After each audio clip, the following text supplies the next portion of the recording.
Okay, so 1.4 asked us to show that our bra-ket calculations show the same results as the experimental results did. And so the experimental results are here. So when we started in the state of up in the z direction and measured in the x direction, half the time it was up and half the time it was down. If we started in down in the z direction, half the time it would be up, half the time it would be down.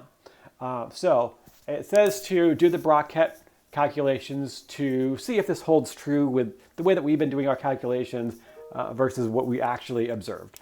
It's just saying to kind of do each of these. It asks, the question actually asks, check b squared and c squared and d squared. It doesn't ask for a squared. So if you want to skip this first one, we can skip it because the book doesn't actually ask for that. If you want to do it, it's no big deal. I'll skip it. So let's just do this first one here. So the probability is going to equal the square of this. So down in the x direction and up in the z direction. And so our states, so our x states, remember initially when we didn't really know what was going on here, so let's call plus in x a up plus b down. And for our down state in the x direction, let's say this is c up and d down. That's what it means here when it says b squared, c squared, and d squared. We're talking about these scalars right here. So if we were to take the bra of, let's say the down state here, because that's the one we're doing first in the x direction, we take the complex conjugate, so we have c star up plus d star down. Okay, so now we have that. So now let's go ahead and calculate this. So we have, I'm going to square it, so we have our bra here. So we have c star up plus d star down times just our up and our z basis. And we're going to square that. All right, so we have our c star.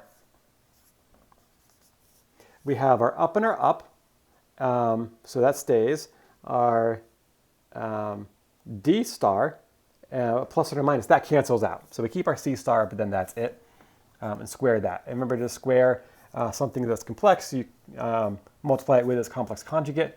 So we have c star times c, and that's just going to give us c squared. And we already knew that this is equal by experimentation to 1/2. So c squared is equal to 1/2. So that's for c. So we proved that c squared is equal to 1/2.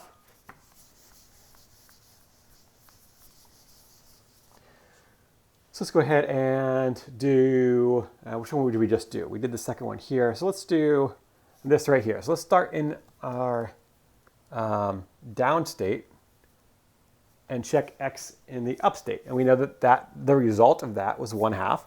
So let's go ahead and do the calculations here. So our bra for up, we haven't done yet. So that's going to be, in x, that's going to be a star plus b star down. Okay, so that's going to be a star up plus b star down. Again, just times our z direction down ket, and it's going to be squared. So our up and our down cancel, our up and our up stay, so it's going to be b star squared, and you get the idea by now, but b star times its complex conjugate, which would just be b, would just be b squared, and we already know, again, the result of this is 1/2. So that shows that b squared is 1/2. And we can go and do the same thing with the last remaining one, which is going to be this here. So it would be starting in minus in z and reading minus in the x direction. So we have our x down bra here, which would be c star plus d star times our down in our z ket. Square that, plus and minus cancel. We keep our d star. Square it, and d star times the complex conjugate, which is just d, is equal to, not b, d squared, and we know that that is equal to 1/2 from the experiment.